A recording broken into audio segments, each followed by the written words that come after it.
Suara Hati. Renungan kita hari ini. Topik: Tuhan Yesus dimuliakan di atas gunung. Nas renungan kita hari ini, Lukas 9 ayat 28 dan 29.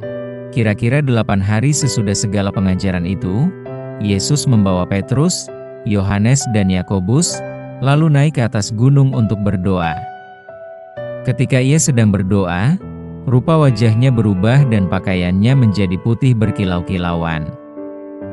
Saudaraku, sadarkah kita kalau dalam Alkitab juga mencatat tempat-tempat di mana Tuhan pernah berbicara kepada murid dan pendengar yang lainnya?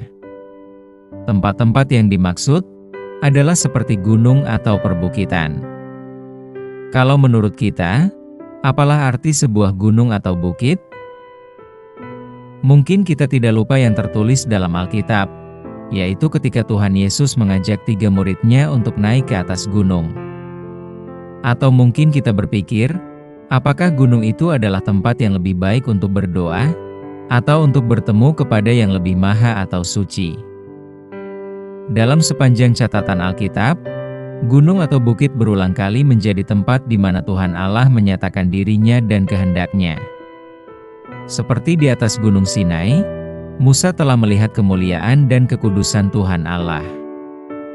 Setelah mereka berangkat dari Rafidim, tibalah mereka di padang gurun Sinai, lalu mereka berkemah di padang gurun. Orang Israel berkemah di sana di depan gunung itu.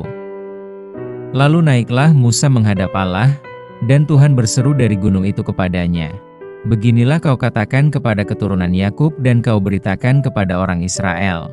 Keluaran 19 ayat 2 dan 3. Di atas gunung Horeb, juga Elia melihat kebesaran Tuhan Allah.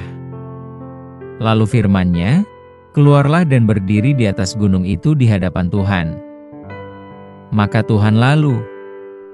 Angin besar dan kuat, yang membelah gunung-gunung dan memecahkan bukit-bukit batu, mendahului Tuhan. Tetapi tidak ada Tuhan dalam angin itu. Dan sesudah angin itu datanglah gempa. Tetapi tidak ada Tuhan dalam gempa itu.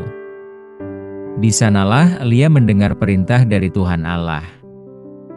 Tuhan Yesus juga menyampaikan khotbahnya yang terkenal, juga di atas bukit, yang berada di lereng dekat Danau Galilea. Di sana Tuhan Yesus mengajarkan berbagai prinsip moral dan spiritual, tentang bagaimana seharusnya hidup sebagai pengikutnya. Kemudian, di atas gunung pula, kemuliaan Tuhan Yesus hendak dinyatakan. Tetapi dalam Alkitab, tidak disebutkan nama gunung yang dimaksud, namun tempat itulah yang kemudian disebut sebagai Gunung yang Kudus. Ini adalah kesaksian Petrus, yang dicatat dalam 2 Petrus 1 ayat 18. Suara itu kami dengar datang dari sorga, ketika kami bersama-sama dengan Dia di atas gunung yang kudus. Karena di gunung itulah, ketiga murid Tuhan menyaksikan Tuhan Yesus dipermuliakan.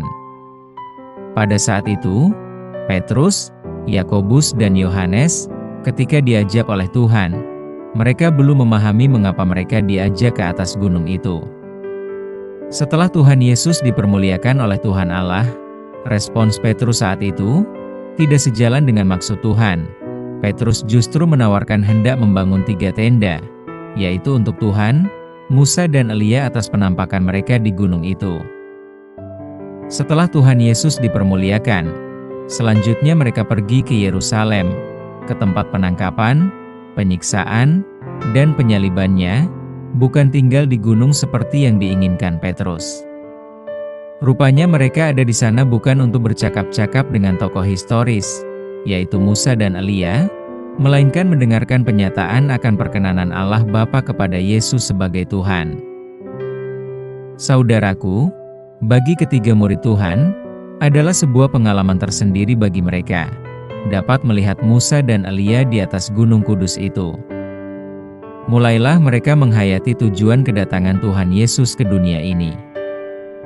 Dan di atas gunung itulah, Tuhan Yesus dimuliakan dalam cahaya kemuliaan ilahi. Saudaraku, di atas gunung pula, peristiwa tragis atas kematian Tuhan, yakni di Bukit Golgota.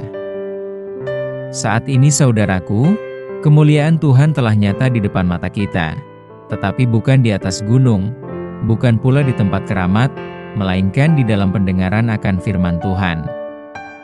Sekarang apa tindakan yang bisa kita lakukan? Bersediakah kita memuliakannya dan mengikuti kehendaknya dengan setia sampai akhir? Amin. Saudaraku, topik doa kita hari ini adalah untuk pemimpin negara kita, agar lebih memperhatikan status orang-orang kecil. Salam sukacita saudaraku, Tuhan Yesus memberkati kita.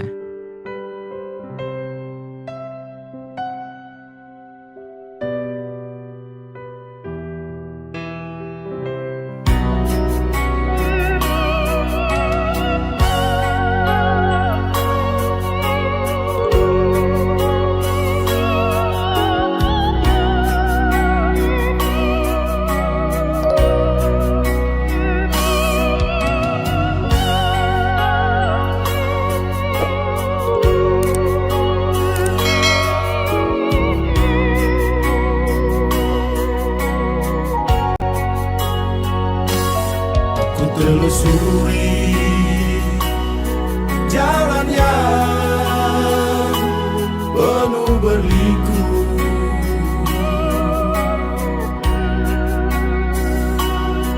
ku lalui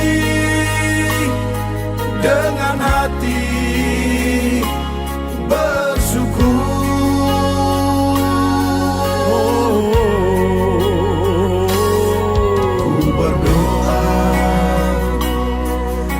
Bersabar dalam pertolongan,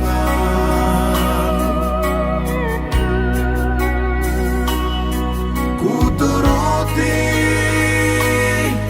maksud kehendak-Mu Bapa.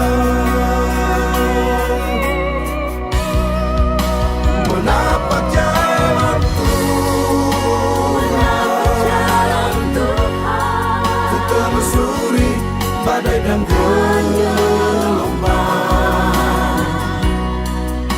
kapalku takkan karam, sebab Yesus bersamaku. Menapak jalan Tuhan, ku lalui badai kehidupan, ku nanti waktunya Tuhan, Kau limpahi dan memberkatiku.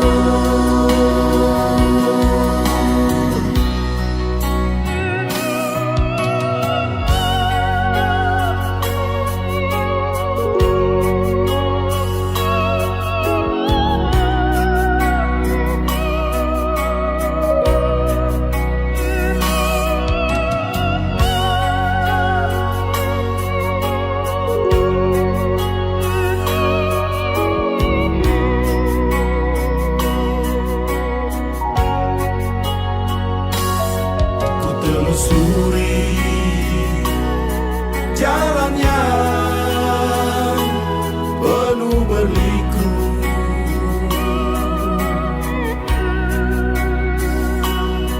ku lalui dengan hati bersyukur.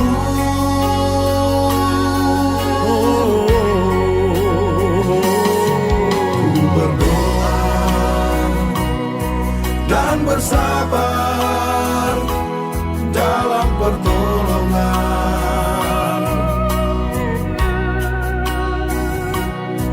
ku turuti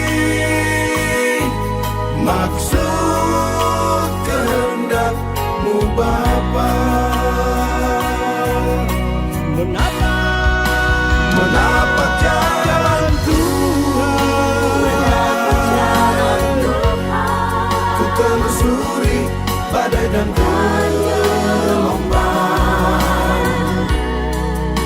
kapalku takkan karam, sebab Yesus